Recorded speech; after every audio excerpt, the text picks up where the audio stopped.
Tears from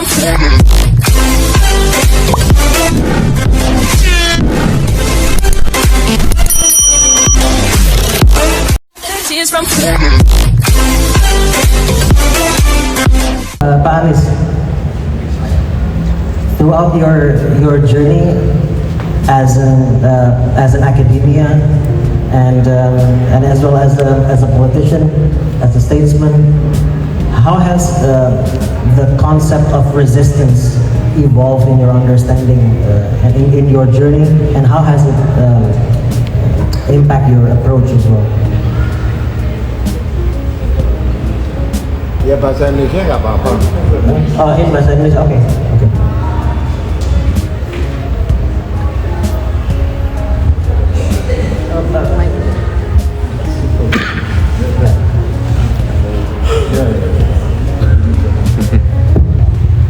Terima kasih, Ali.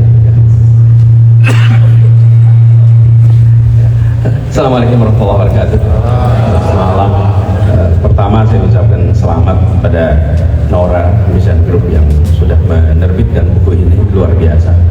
Sebelum saya menjawab pertanyaan Ali tadi, saya ingin komentar sedikit meneruskan apa yang disampaikan oleh Atif tadi. Saya baca buku ini karena mau persiapan diskusi, saya buka baca. Lalu ketika mulai membaca satu persatu dari awal, buku ini punya efek ketagihan, tapi bukan ketagihan yang sifatnya saya pengen tahu lebih jauh, bukan. Tapi ketagihan karena apa yang kita selama ini lihat dari jauh tentang peristiwa yang terjadi di Gaza itu tidak memunculkan deskripsi detail atas rasa, atas kondisi yang dirasa di level keluarga, di level individu yang digambarkan sangat akurat. Gaza bukan statistik, Gaza adalah cerita manusia. Dan di buku ini tulisan satu persatu karena digambar sebagai sebuah catatan harian. Catatan harian ini secara sekali mendeskripsikan suasana itu. Jadi mikrofonnya kurang.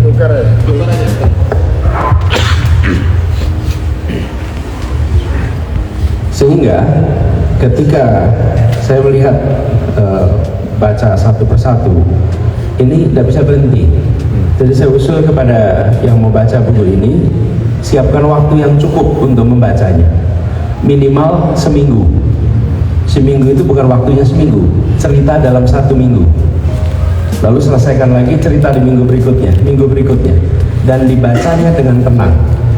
Kenapa dibaca dengan tenang? Karena banyak sekali ilustrasi-ilustrasi di situ yang membuat kita ini terdiam. Saya coba ambil contoh di halaman 116. Pernah tidak kita terbayang bahwa dalam kondisi seperti ini, lalu keluarga disebar? Kenapa disebar? Kalau ada serangan, maka tidak semua meninggal bersamaan. Ada yang survive, ada yang meninggal. Lalu yang saya tidak pernah membayangkan, begini, ini saya nggak pernah membayangkan, anak-anak menuliskan nama di tangannya, di kakinya, in case badan mereka terpecah sehingga tidak bisa diidentifikasi. Dan Atif menggambarkan di sini bahwa siapapun itu ingin saat meninggal ada catatan di pusaranya, siapa yang ada di pusara itu. Bapak sekalian, itu gambaran-gambaran berita dari Gaza yang menyentuh hati kita. Ketika membaca ini, kita akan merasakan itu di level kemanusiaan yang amat pribadi. Nah, saya tadi mendengarkan atau bicara, I was listening to your remark earlier. Beliau menceritakan bahwa ini tidak direncanakan sebagai sebuah buku, tidak direncanakan sebagai sebuah diary. Dan saya bisa membayangkan, ini saya menurut kesimpulan saya ketika membaca buku ini tidak ditulis dengan pikiran, buku ini ditulis dengan hati. Karena itu siapapun yang membacanya akan menangkapnya juga dengan hati. Dan karena dia seorang memiliki kemampuan menulis dan suasana hatinya dalam peperangan itu diungkapkan dalam bentuk tulisan, maka saya yakin apa yang ditulis akan bisa menembus lintas bahasa, lintas waktu, karena yang diceritakan adalah perasaannya ketika menjalani hari-hari di Gaza. Tulisan ini dahsyat. Boleh kasih tepuk tangan untuk Pak Atif. Jadi kita menyaksikan ini sebagai sebuah perlawanan. Saya sempat membuat catatan sebetulnya Ali terkait dengan apa yang ditulis oleh Atif ini. Tapi saya ingin sampaikan bahwa kalau kita bicara tentang perlawanan, banyak perlawanan cerita. Kita di Indonesia punya Max Havelaar, itu cerita di Lebak, yang kalau Bapak Ibu datang ke Lebak sekarang belum banyak berubah dengan ceritanya Max Havelaar dulu. Itu cerita tentang kondisi ketertindasan, lalu sastra menjadi alat untuk menggambarkan penindasan itu.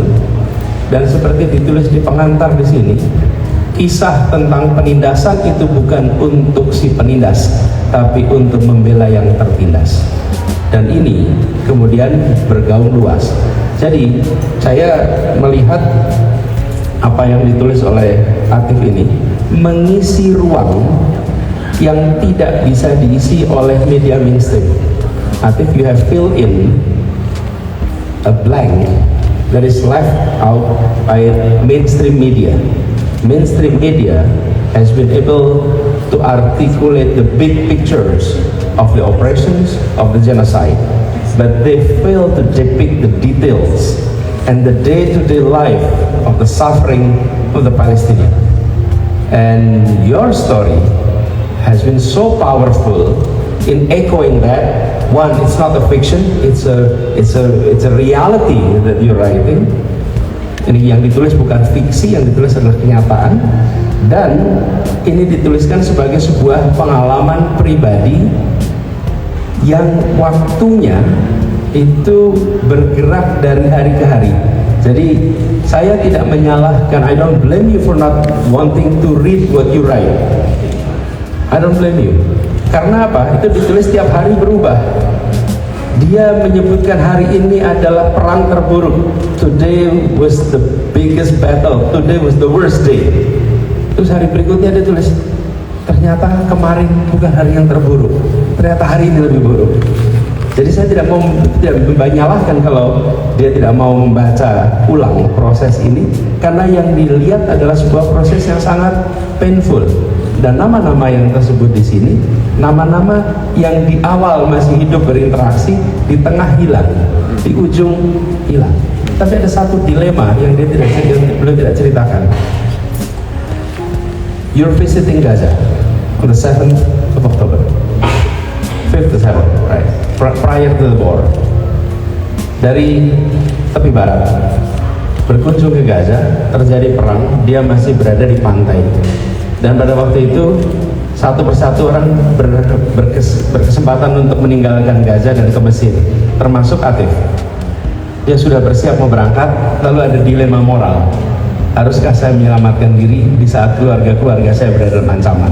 Dan kesimpulannya, dia tidak pergi, tapi dia tetap tinggal di Gaza. Walaupun dia di Gaza adalah mengunjungi karena ayahnya, orang tuanya, dan lain-lain di situ.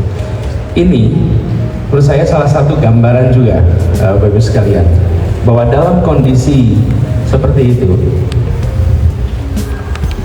Atif ini memilih untuk menjadi bagian dari perjuangan Palestina yang tanpa dia persiapkan, dia menjadi salah satu yang paling nyaring dan jernih menceritakan apa yang terjadi di sana. Jadi sebagai sebuah perjuangan, your decision of not leaving Gaza and stay with your families, with your friends, have enabled yourself to become the clear voice that echo the suffering of the Palestine in a very descriptive way that the world is now able to read through your writing. Jadi ini adalah sebuah bentuk perlawanan yang kuat, dan menurut saya kalau kita lihat dalam 1 tahun terakhir ini belum pernah Israel mengalami keterpukulan PR di dalam kampanye public relation seperti 1 tahun terakhir ini. Dan cerita-cerita yang ada di sini adalah salah satu cara untuk melawan mesin propaganda kebohongan yang disalurkan lewat media-media mainstream. Ini salah satu kekuatan yang luar biasa, dan Atif melakukan itu dengan sangat baik. Terima kasih.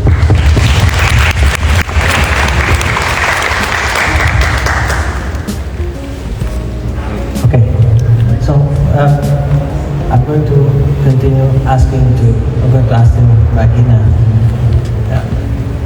Oke, bisa terdengar dengan baik? Oke. Mbak Gina, as a filmmaker and a storyteller as well, a writer as well, how do you see because we're talking here about words, actions, and resistance. So how do you see the role of cinema and storytelling as well in general in amplifying this voice of resistance and how it can lead towards sparking social change? Thank you. Let me talk in Bahasa Indonesia also. Okay. Hari ini menurut saya, Assalamualaikum warahmatullahi wabarakatuh teman-teman. Selamat malam. Hari ini mungkin salah satu talk show yang paling susah yang pernah saya datangi karena tidak mudah untuk membahas buku sebuah catatan harian genosida, pembantaian di saat kita ketika membuka cellphone kita masih bisa melihat perangnya tersebut gitu, bahkan masuk ke skala genosida gitu.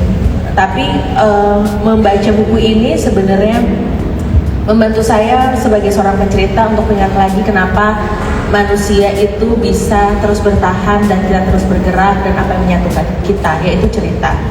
Entah cerita yang turun-temurun diceritakan oleh keluarga kita, oleh kakek nenek kita tentang apa value yang paling penting, tentang cerita-cerita tentang harapan, tapi juga cerita-cerita tragedi yang membuat kita mengecek lagi apa makna kehidupan. Pertama kali saya membaca buku diary tentang perang itu adalah buku dari Zlata, perang Bosnia, dan saya ingat saya masih SD dan saya membaca saya masih ingat rasanya membaca ketika halaman pertama dia cerita nilai matematikanya dapat 10, halaman kedua dia cerita dia joget-joget menirukan tariannya Madonna, kemudian perlahan-lahan ada perang, dan semakin lama semakin perang. Ada anak umur 11 tahun yang kurang lebih sebaya sama saya, punya kedalaman makna ketika mencatatkan hidupnya. Dan yang membedakan dan ironisnya adalah keberuntungan buat kita ketika membaca A Diary of Genocide ini, bahwa buku ini ditulis oleh seorang yang sudah matang dalam perjalanan hidupnya.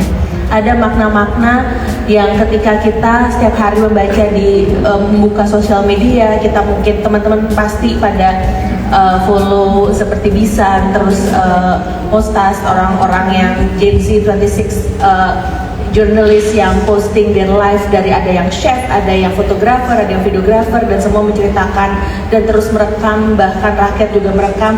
Tapi seperti sosial media, tidak semua tuh punya kedalaman ketika kita mengikutinya. Kita melihat darah, kita melihat momen-momen mengerikan, kita melihat ada orang yang terbakar. Tapi itu adalah kenapa penting sekali makna? Ketika image begitu kuat, itu mengganggu kita, disturbing. Tapi belum tentu kita punya pemaknaan, karena yang bisa kita lakukan adalah swipe. Udah swipe aja lagi.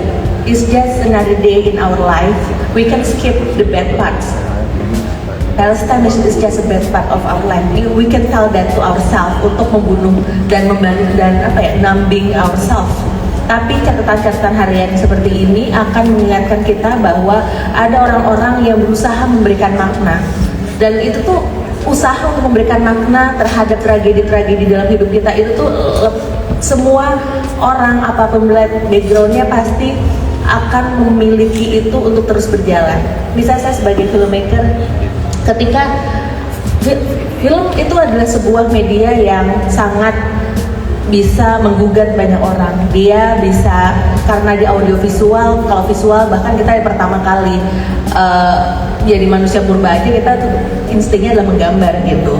Kemudian ketika audio, kenapa suara bisa menyentuh? Karena itu menyentuh hati nurani kita. Bahkan dan karena dia bisa meluaskan sebuah pesan.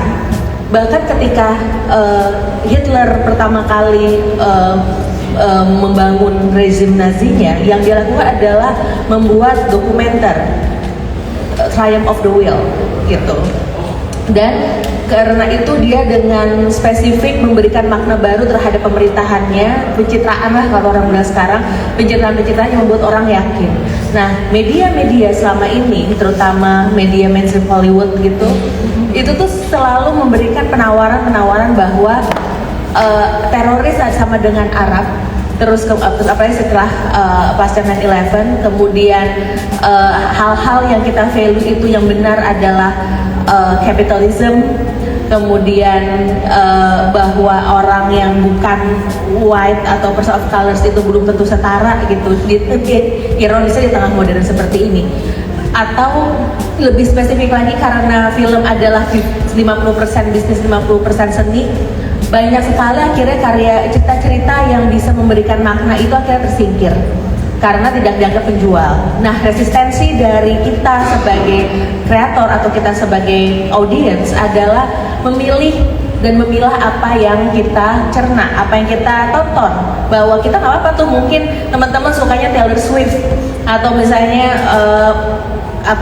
kayak aduh ini gue tahu sih dia Zionis tapi lagunya enak banget gitu. Kadang-kadang kita dapat godaan gitu. Berarti ya karena asupan begitu banyak, resistance kita, perlawanan kita adalah memberikan alternatif bacaan, alternatif musik, alternatif video, lagu dan sebagainya untuk membuat kita selalu ada di zona yang jernih gitu.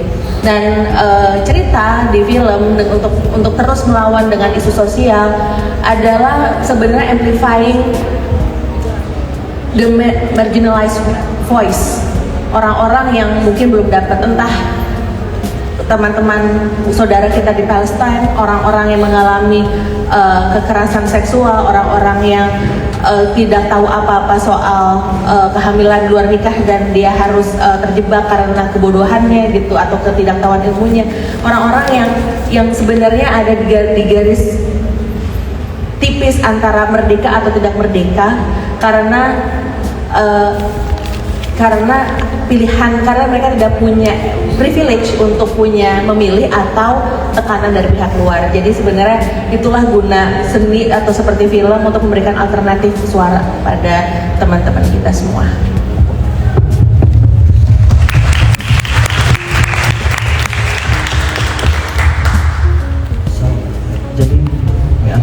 Sometimes I'm going to switch to English, and then when I'm asking to Pak Anies and Gina, I'm going to switch to Bahasa Indonesia.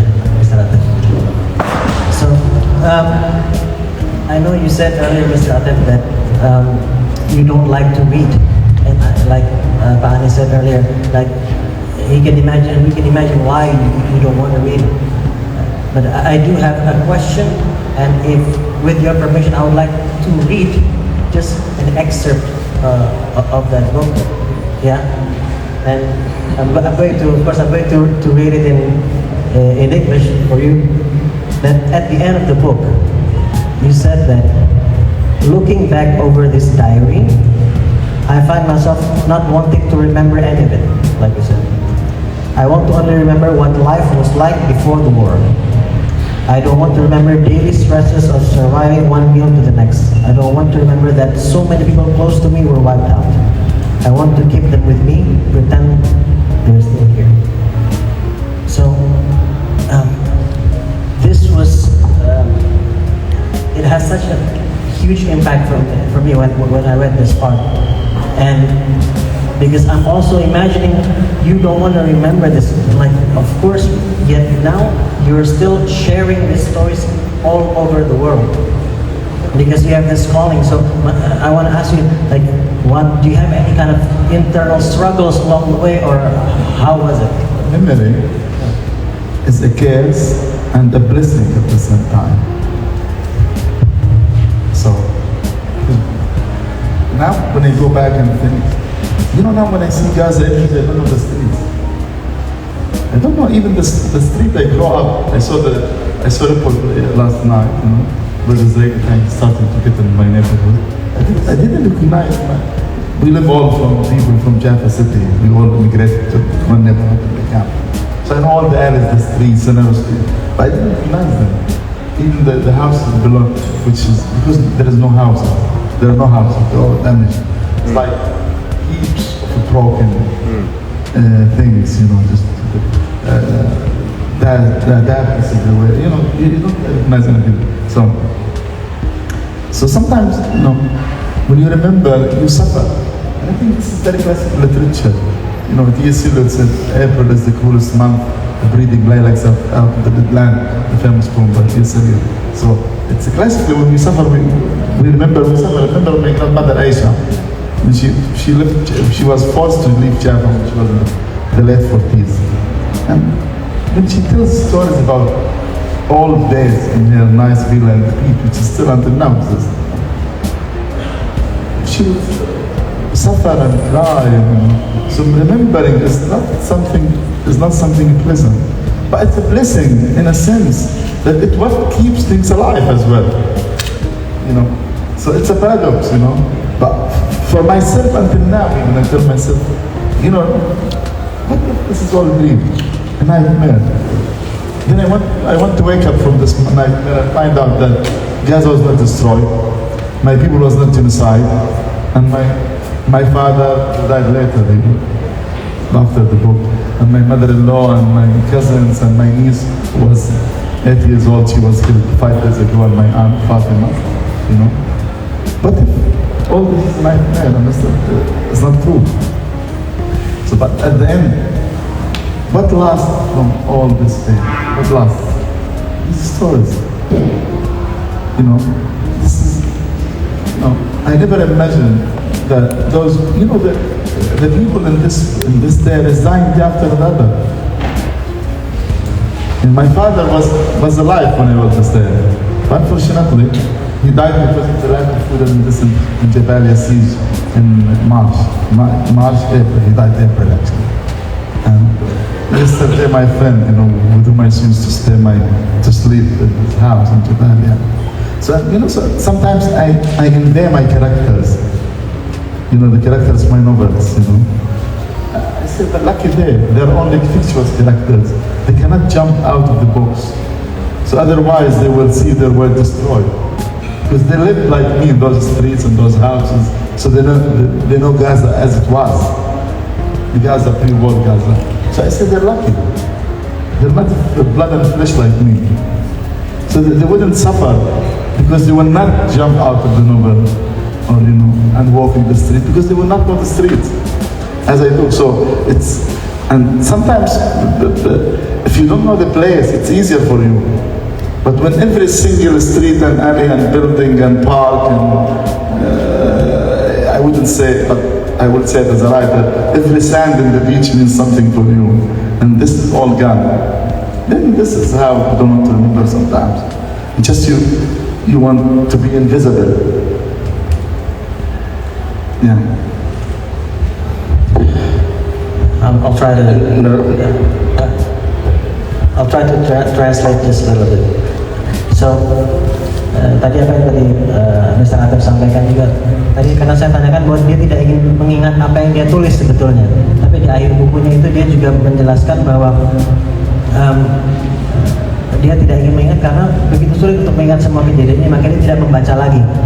Tapi saya tanyakan, meskipun dia tidak ingin mengingat, tapi sekarang yang dia lakukan tentunya lewat buku ini dia bercerita, ya mau tidak mau juga akhirnya mengingat kembali. Nah, jadi ada struggling seperti apa, tapi yang dia sampaikan juga memang dia merasakan ini seperti nightmare, seperti mimpi buruk yang dia harap ini cuma sekedar mimpi saja, nanti akan bangun dan semua kembali seperti semua tidak apa-apa.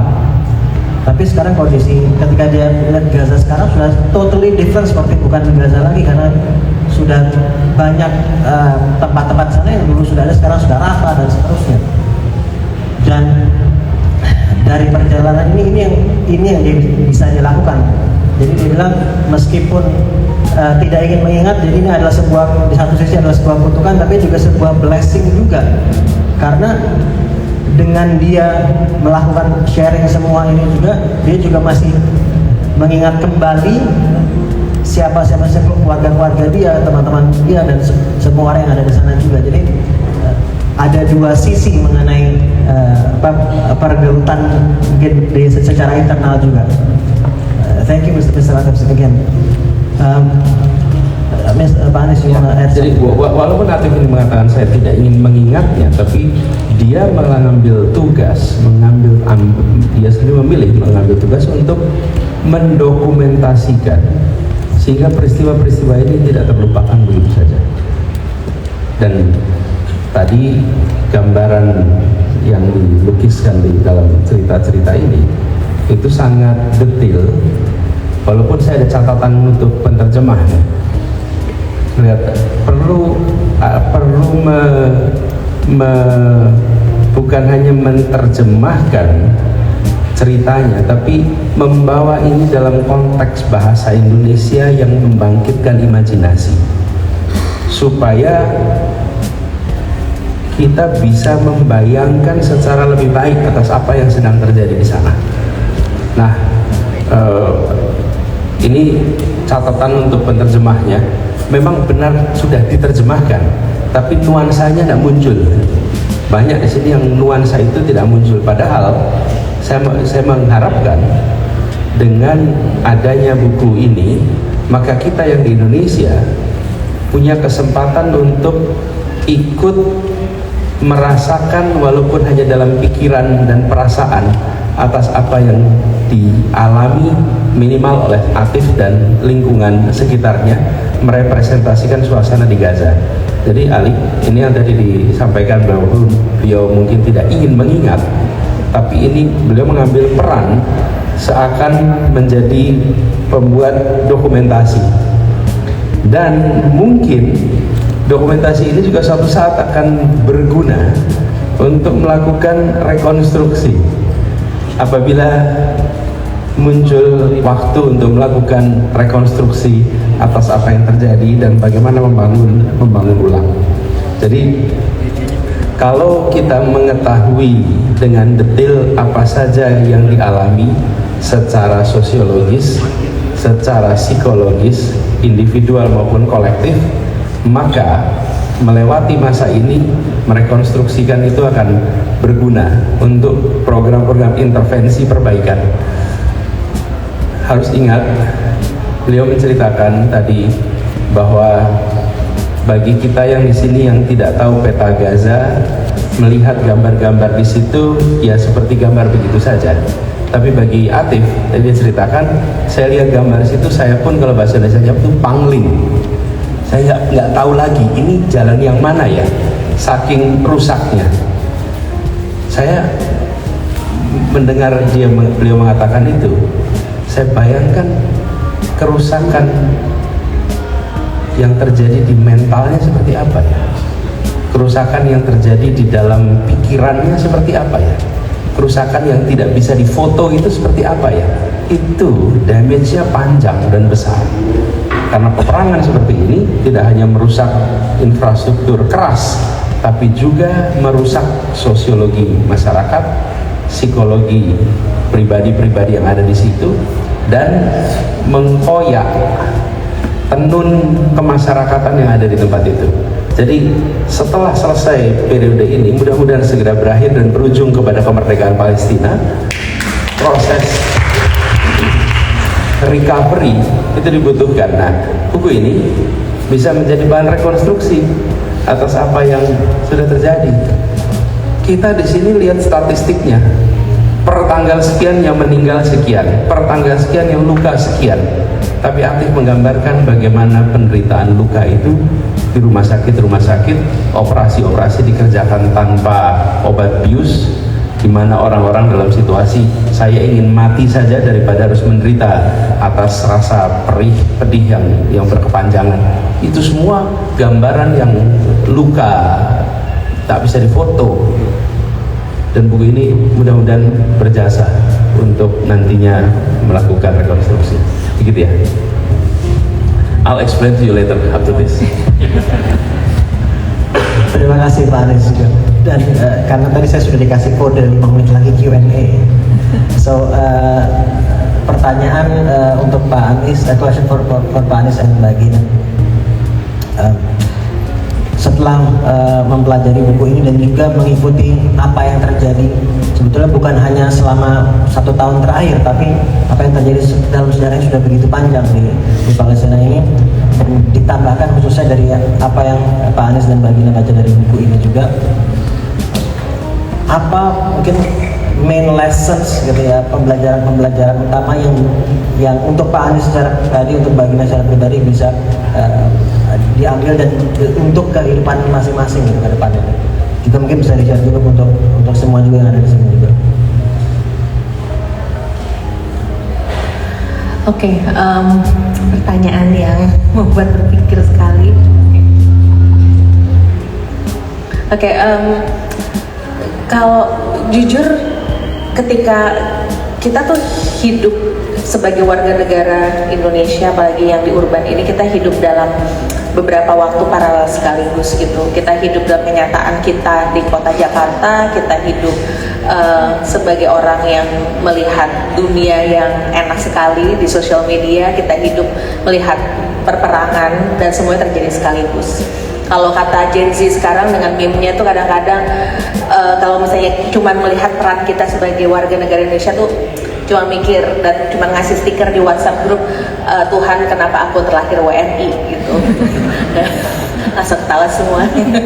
Karena bahkan maksudnya kadang-kadang ketika nggak usah jauh-jauh saya ngeliat Pak Anies gitu, kayak kadang-kadang kayak kenapa ya ada orang yang sebegitu keras kepala gitu untuk gini, kayak you can live a board dan udah selesai gitu. Nah tapi ketika membaca buku ini itu mengingatkan lagi ketika kita ingin resisten, kita ingin melawan, kita tuh butuh resiliensi. Ini buku yang ditulis oleh orang yang sudah pernah mengalami perperangan sebelumnya, intifada, kemudian meninggal selama beberapa menit, kemudian itu menjadi kenangan untuk dia, dan kemudian atas di sebuah hari 7 Oktober di pantai lagi senang-senang terjadi lagi perperangan, dan kemudian hingga akhirnya bertanya apa gunanya saya hidup gitu.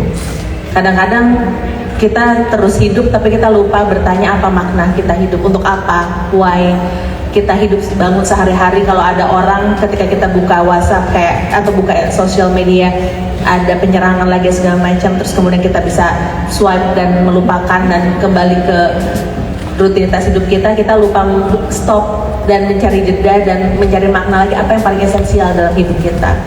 Dan membaca buku-buku kisah perjuangan seperti ini, itulah yang diambil buat saya, bahwa resiliensi dibangun dari jeda-jeda kita mau duduk bersama kegelisahan kita, ketakutan kita, dan juga harapan kita. Jadi apapun langkah selanjutnya itu jadi bisa punya makna, dan mungkin itulah perjuangan kita saat ini gitu, bahwa mencari makna untuk memberikan titik-titik terbaik kita untuk entah mungkin ya perdamaian dunia yang banyak sekali saat ini konfliknya.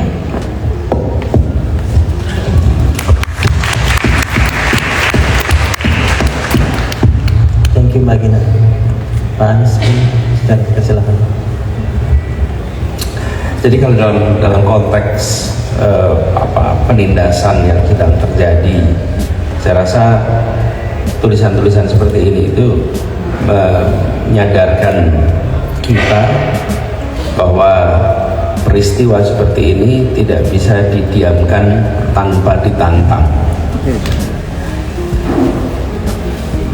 Harus ada perlawanan, harus ada koreksi, dan untuk bisa mengoreksi itu, satu, dengan prinsip-prinsip yang biasa kita sebut pendekatan deduktif. Ini loh, prinsip dalam hidup itu berdampingan, saling menghormati, saling menghargai. Lalu kita lihat kenyataan menyimpang dari prinsip-prinsip itu deduktif. Nah, buku ini itu induktif, menunjukkan praktek kenyataan di lapangan nih. Dengan kenyataan-kenyataan seperti itu, maka jangan pernah diamkan itu menyimpang. Kenapa? Karena ditunjukkan kenyataannya. Nah, itu sebabnya menurut saya cerita-cerita, kisah-kisah penindasan seperti ini berfungsi efektif untuk menyentuh perasaan dan harapannya menggugah kepada aksi. Jadi tadi seperti disampaikan bahwa dengan membaca ini harapannya maka lebih banyak lagi yang mau terlibat di dalam usaha membela perjuangan Palestina. Bukan saja karena kita tahu ini melanggar nilai-nilai itu, tapi kita membayangkan. Saya akan minta anak-anak saya baca buku ini sambil baca untuk membayangkan. Saya usul juga Bapak Ibu yang ada anak-anak di rumah, minta mereka untuk baca sambil bayangkan gini, bayangkan kalau kamu tinggal di sana, bayangkan kalau ini cerita tentang saudaramu, bayangkan kalau ini adalah kisah yang kamu alami, dan karena ini bentuknya adalah catatan harian, bukan audiovisual ini, catatan harian, maka dia membuat tiap orang yang membaca punya imajinasinya sendiri-sendiri. Kalau rekaman video, kalau misalnya Atif ini membuatnya rekaman video satu-satu, maka itu tidak lagi imajinasi, udah tumbuh, udah diputuskan di situ tuh, seperti apa kejadiannya itu. Tapi ketika dia tuliskan dalam bentuk naskah, maka bacaan saya bagi Nadi pasti imajinasi yang muncul di kita ini beda. Nah, itu akan bisa membuat lingkungan kita mendiskusikan, membagi perspektif yang mungkin beda-beda, dan akhirnya ini menjadi pemantik percakapan. Jadi ini saya melihat satu soal membangkitkan simpati, empati, endurance untuk berjuang. Yang kedua, buku ini menciptakan percakapan. Dan percakapan itu harapannya menjadi salah satu bahan baku untuk menjaga stamina perjuangan. Gitu, Ali. Terima kasih. Thank you, Pak.